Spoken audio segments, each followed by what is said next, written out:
As of last week, 563 firms own $3.5 billion worth of Bitcoin ETFs. This signals that the more that you do your homework, the more you move towards Bitcoin, the best asset. Also, Bitcoin is being defended from the halls of power at both the federal level and the state level, as landmark legislation was passed that defends people's right to own and custody Bitcoin. Why are states, institutions, and now the US Senate defending Bitcoin? Could it be because they recognize the US recession is already here and that the country sorely needs innovation like Bitcoin? Welcome to Bitcoin Daily. I'm Dante Cook, head of Swan Business. I'm glad to be back today.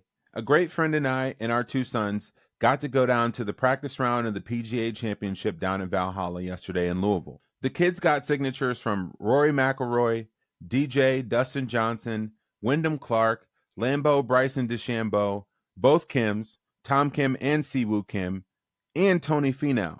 The list goes on and on. One thing that I'm bummed about is that I didn't get to see Scotty shoot or practice yesterday. But man, this guy is good. Nice. Oh! Hello, Dad!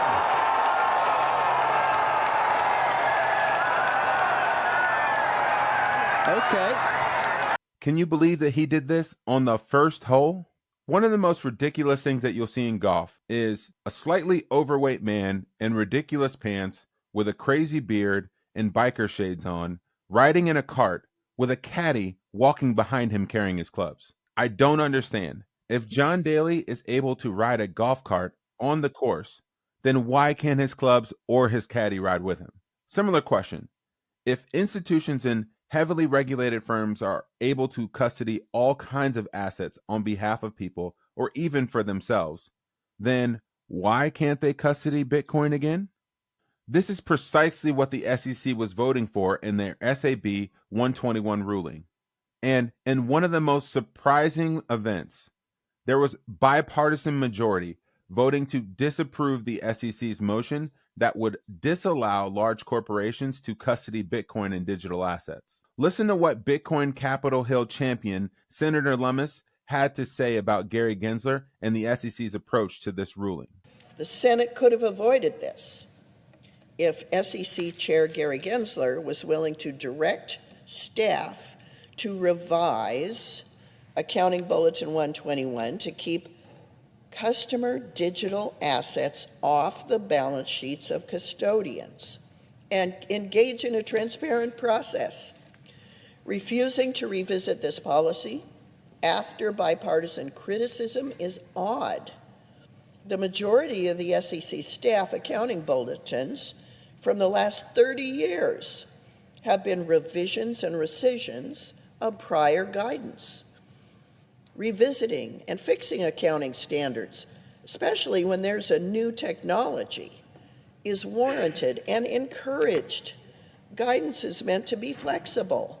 It is not meant to set policy, which would require notice and comment by those that will be regulated pursuant to that regulatory process. But apparently, Chairman Gensler would rather politicize accounting standards to achieve policy goals in the banking industry, an industry I'd like to remind him he does not regulate, rather than conduct a transparent policy-making process.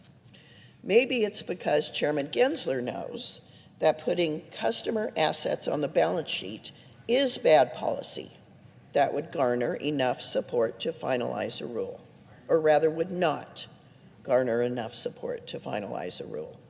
Maybe it's because he's committed to an ill-informed and unworkable fight against the digital asset industry at any cost. Unfortunately, SAB 121 does nothing to protect consumers, nothing to protect consumers. It hurts them. I hope that all of my colleagues will recognize this and join me in voting in support of House Joint Resolution 109. Mr. President, I yield the floor.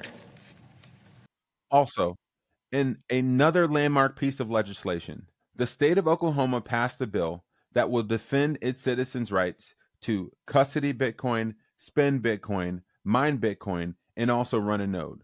And it also eliminates the need for Bitcoin miners to obtain a money transmitter license to operate in their state. As a state, they realize that being on the side of Bitcoin and representing the desires of their people is a good thing. This, I believe, will attract massive amounts of capital to their state, as they now can create an environment that rivals Texas, which we all know is a big rivalry. And I bet you that large institutions will start to plow money into Oklahoma. I'm calling it here first. Because you see, large institutions are already starting to pile into Bitcoin. In a recent memo from Bitwise and their CIO Matt Hogan, they announced that 563 professional investing firms own $3.5 billion worth of Bitcoin ETFs as of last Thursday. They believe that they could see more than 700 firms and over $5 billion in Bitcoin ETFs in the next filing on May 15th. Bitcoin detractors like Morgan Stanley reported $269 million worth of Bitcoin. And the fifth largest hedge fund in the world, Millennium Management, owns $2 billion worth of Bitcoin ETFs. And those numbers could explode even higher, as the CME Group, the largest futures exchange in the world, has now said that they would like to offer Bitcoin trading on their platform. And if you remember when we covered the Vanguard saga of them not wanting to offer a spot Bitcoin ETF, well, even they replaced their old CEO with Salim Ramji, the guy who helped BlackRock file for and launch their Bitcoin ETF. You see, the more and more you do your homework, the more you go towards Bitcoin. According to former White House Chief Comms Officer and CEO of Skybridge Capital, Anthony Mooch Scaramucci. Do you have updates on the institutional adoption of Bitcoin? I've seen some comments just recently. The PayPal guy said everything is eventually going to be on Lightning or something. I mean, Lightning Network. Well, I mean, listen, we'll talk about Lightning Network if you want, but I think the institutional adoption is happening now.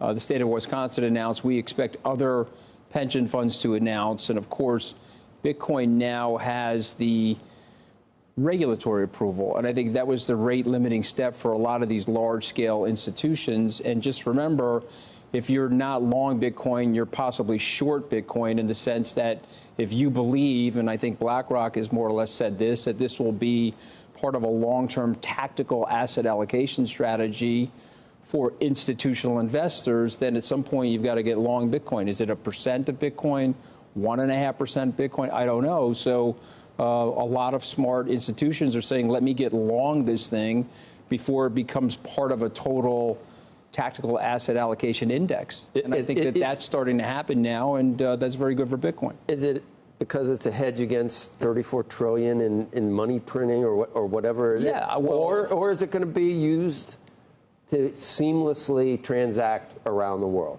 or both? So, I'm in the digital gold category. At this point. Yeah, Michael Saylor. I'll probably call my cell phone after this and say, no, this is in the universal currency category, meaning it'll eventually be the standardized currency for the world over things like the Lightning Network. But I think what's important for people to do is to do the homework on Bitcoin, because when you do the homework on Bitcoin, you go towards Bitcoin. I know very few people that have done the homework, several hundred hours of understanding Bitcoin, not just reading the right white paper, but really understanding the history of money and all the different boxes that Bitcoin checks off. That was kind of a revelation. But I've been in trouble on this because Skybridge announced our Bitcoin position in November of 2020. And a lot of institutions, wirehouses, they didn't like it. They didn't like the position. It's 4 years later.